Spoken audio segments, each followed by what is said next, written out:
which seat you think is on this? Oh, that's a great. I mean, this is always a flip a coin when we do this. Why do we put two seats up? Why do I have 12 choices? I'm going in the middle.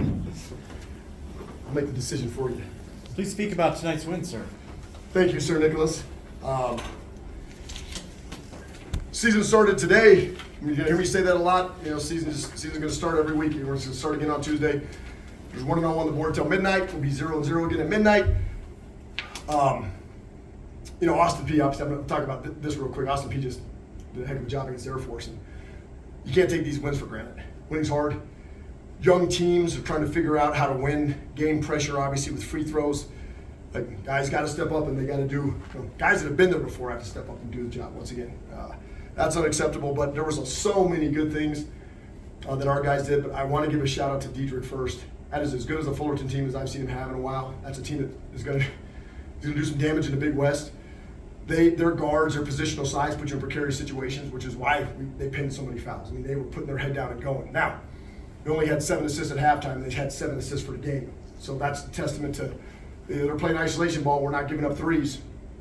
I think that team's going to be really good. I think Diedrich has always done a hell of a job. He's going to continue to. So no shade at that Fullerton team. They came ready to play, and I think everybody comes ready to play nowadays. We got to keep proving that we're a team that is going to be hard to play against. And 92 points on the board again with 15 missed free throws. I mean, the pace is right, the tempo's right, and it's still there.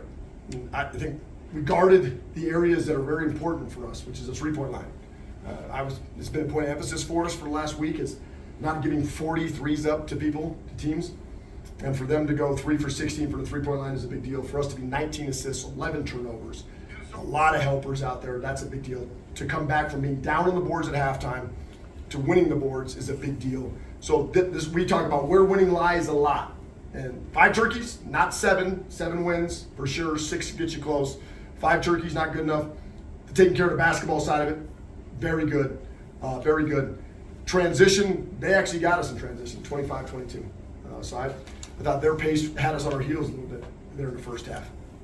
And then points in the paint, 48 paint touches for us for 57 points. They had 52 paint touches for 58, and the 3 balls saved us tonight, which was big. And then, you know, the other telling stat right there is just the O boards, you know, being able to get those, to win the possession game, right? We won the possession game by 10, which is a big deal for us. That's winning basketball. So 1-0 again, and looking forward to Austin Peay coming into town here on Tuesday. Should be another good one. Nas mentioned him and some guys want to go back in there and practice some free throws after this. We talked about margins of how close they are in this game. I mean, what do you think that kind of comes down to in a game like this where it's so foul heavy? You know, these are all firsts. This is the first Division I game that's a real counter that our guys have played. We played Northern Colorado. It didn't count. Guys can go back and be like, oh, we'll fix it, right? You step up there to the free throw line again. Matia's thing for me is he cares so much about everything that it almost works in a negative fashion for him. He's such a connector and such a high-carrying guy that almost he needs to take less pressure off himself and let it go a little bit. Let it go. Because I think when you see him, you're pressing too hard. Just relax. Let it flow. I used to, Willie Williams, one of my best friends in high school is Josh Williams. His dad, Willie, I was a stress and pressure guy. And Willie Williams came up to me in my junior and senior year, and I would be like, Wicks, you gotta let it flow, man, you gotta let it flow. And every time he said that to me, it gave me this sense of peace, this calmness about me, that I could just go out there and just relax, let the game come to me, let it flow. And I think when Matia starts to let it flow, that'll help. And some of these guys just, game pressure. You're watching guys, come into the gym for the first time. Keani Saxon played great minutes in the second half for us. I thought he was great for us in the second half. We're just looking for that 4-man to come in and kind of give us new life. He had 3 screen assists on threes. We charged screen assists. Him and Uriah won our Big Buffalo Award, the guys who ran into the storm tonight. Keani was the DMP in the first half and ran into the storm in the second half and gave us 4 rebounds and 3 screen assists that led to 9 points. Big deal. That doesn't go in the box score. Uriah Rojas comes in when Leland picks up 4 fouls, and he did in the first half as well. And he comes in, and I've been on his ass all week about guarding and about leading and about just showing up the right way. And he comes in and he shows up tonight. And then obviously my other shout out tonight is Gavin with 16 plus 16 in the box score for a freshman to go in there and impact the game when he's in like that is huge. But to your point, they're all down there. I got 19 guys shooting free throws. We only have 15 guys on our team. I think 4 fans joined in, just to prove that they could actually make free throws better than us. So, I mean, auditions are open right now. So, I mean, Dennis said he liked the urgency. I honestly thought you were going to come in here and say 9 of 22 in layups, not good enough. Free throws, not good enough. They were beating you to a lot of loose balls early. I thought we kind of had the glass half empty Sunny Monday night. Yeah. Now I'm kind of shocked to hear the glass half full. Well, I want to see responses, and I'm going to always, you're never going to know what you're going to get with me. We beat Northern State in College, Idaho. Respect, but it wasn't a Division I opponent. Okay, and this is their first time beating a Division I opponent at home, and this team has to learn how to win. Learn how to win, learn how to close games. We got some special situations late. Got to run some get it in full court plays to get fouled. Got put guys on the free throw line for them to feel a little bit of stress and pressure. These are all good things for me because I'm not sure. You come in here and you win by 20 again. Guys feel like a sense of we can do this. Well, now you've won a game that was a little bit in the balance. Right, and that's a big test for us early in the season that we're going to need as we go forward. So I was proud of them. I was really worried that we couldn't shoot the ball well. I'd never seen 6 threes in all of our games. I think the most we made was 6 in our preseason. Well, then you go out 12, 8 in the second half, and in big moments, like not like threes when you're up 20, threes when you're down 2, threes when you're down 1, threes when you're up 2. Those are tougher threes. Because it's just like that's game pressure. And so you're seeing who can handle some game pressure. Dennis, the menace, is just kind of crazy enough to handle some game pressure, right? Caden Bennett had a fantastic second half. And then Leland had a great stat line for almost fouling out in the first half, And there's a lot of good things. I'm proud of our guys. But I said celebrate till midnight, we'll race the board, we'll go 0-0 again on Sunday. To that point, I think you had multiple times where you fell down by 2 and you immediately responded. Yeah. Was that, maybe something last year didn't happen right away, and maybe this year, 2 games in, you're seeing some of that. I believe in these guys because of the work they put in. So this is a crazy stat. You guys don't know this stat, but like Jimmy Edel, I always talk about our strength coaching, how we train. The people talk about they train the hardest. We physiologically train the hardest because of being at 7,220 feet every single day. And last year, the guy who led us in load and mileage, the 2 guys that led us in load and mileage in the preseason, were Jordan Nesbitt and Kobe Newton. They were far and away more miles, heavier load, heavier workload than everybody else on our team last year. We have 11 guys out of our 15. 11 guys out of our 15 have almost doubled up those 2 guys. So 11 guys worked harder than basically 13 guys on last year's team. Or actually, worked harder than all 15 guys on last year's team. 11 of them.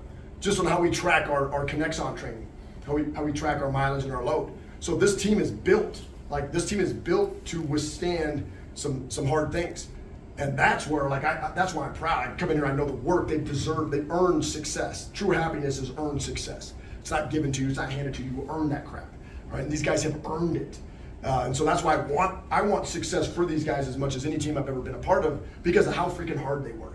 And how much stress and pressure we put on the practice to make the practice harder than the games so that we can go out there and they don't feel game pressure down 2 or down 3. Every single drill we do, we compete. There's a winner and a loser, brown versus gold, every day. And it's a lot of 5-on-5, but there's always a winner and there's always a loser. And these guys, they chomp at the bit in practice. So to me, that's why I can come in here and be like, you know what, I'm excited about this team and where they can be. Now, the good problem is we got to the free throw line 37 times. Bad problem is we missed 15 free throws.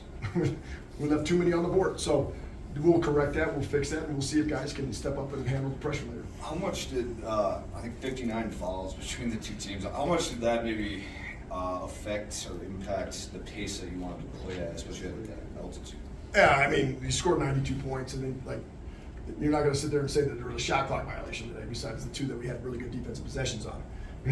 But it's a choppy game. The game presents its own obstacles and opportunities every single time we play, and no game is the same. But you're going to have early in the season these guys' whistles. They're tight, man. They're tight. I'm going to go back and look at it, and I'll put my stuff in RefQuest and send it in and say like, hey, is this good or is this bad? I'm trying to tell my guys, trying to teach my guys. I show my guys film on with the refs call. I show them that stuff so they can be like, hey, that you got to keep your hands off them. That's a 10-1-4, especially when you're like 35 feet away from the basket. There's no way you can put two hands on a guy. You know, some of the post up, there was a lot of physicality. They went inside. We don't go inside a lot, right? We play through the pick and roll. You know, so that's where sometimes refs look at one side and they're like, well, they're not being physical. Well, we're just physical in a different way. And we're physical on drives, but they're physical on post ups. How much did it help Fullerton, do you think, though, to get that many blows with the whistle and get that many breaks and not have to run with you guys at elevation? They got a pretty good whistle on the road. I'd love to get a good whistle on the road. I mean, I'm going to be looking forward to going on the road and being like, hey, can you give me a Fullerton whistle? Like, we're going to start using that as how we describe some things. I'd love a Fullerton whistle on the road sometimes. That was a good whistle for those guys. And there's no shade. I think they earned some of those calls because of how physical and how hard they were driving at us. But I also, like, there's a point in basketball where I look at it and I go, so when is it a basketball play if a guy just puts his face into your chest and runs through you? Like, if that's basketball, then I need to start telling my guys to play the different game. That looked a little bit more like winning the A gap in football. Yeah. Nas said he was not feeling well going into this game. What did you see out of him in the second half to maybe provide that spark offensively? He wasn't feeling well. That's what you said. That's a mature freshman. Because usually I know when people aren't feeling well. And so if he's not feeling well and that's how he played, well, I can't wait to see what he's like when he feels good. Like, but like that's a big time deal right there, man. Like I get goosebumps. You just told me that. I had no idea. No idea. Most guys come in, they have this look on their face like that guy's sick. And so I always say there's either good sick guys or bad sick guys. I just found out from you, Alex Taylor, that Nas is a good sick guy.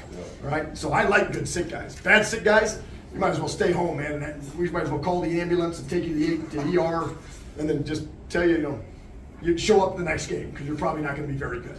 I've seen some bad sick guys in my day, and I don't like bad sick guys. He said it wasn't his flu game, If he said, first of all, you know, this little sucker needs to start referencing some real games, right? You'll put yourself up there with the king now, right? And the king is Jordan for me, right? The GOAT. Coach, you mentioned Fullerton. They definitely looked a lot more physical, a lot better than last year. Is that kind of maybe a little bit what you think you're going to see in the league, a little bit with the physicality they played with today? I don't know. I'm worried about us. Right now, like I'm just trying to win the next game. It's Austin Peay's gonna be tough, and I don't know how. Look, I can tell you right now, Bryce Drew's probably down at Grand Canyon, wondering how they're gonna be. I can tell you, Leon's probably in Boise talking about like we got to fix. Calhoun just got a good win last night versus VCU. He's worried about them. Like I don't know what the league's gonna look like or how they're gonna look like, and how they're gonna play, because we're gonna keep dialing in on this non-conference, and we're trying to defend the dome. We got 8 home games. Trying to defend the dome, and if we can defend the dome, that's a feather in our cap, and we got to continue to have that as a point of pride. I thought the fans started getting into it a little bit. Big shout out to the Pokes party deck over there. You guys see that? Yeah. The happy hour beers for $5. You guys go up there at halftime? I'd have went up there as media. I'd have went up there, grabbed myself a Bud Light, Colorado Kool-Aid, and just started kicking it. You know, Pokes party deck. I'm gonna try that. Yeah, do that. I think you gotta get a lot of respect for you guys coming in here and smelling like you just got out of 3rd Street. You know. We good? Good. All right. Thanks, guys. Congrats on making the Hall of Fame. What happened? Campbell County Hall of Fame. Oh, I'm a Hall of Famer? You didn't know that? Probably want a donation. You can apply. You can apply to be their new football coach. No, you see, this is where I can rant on this. This is soft. You come in my locker, you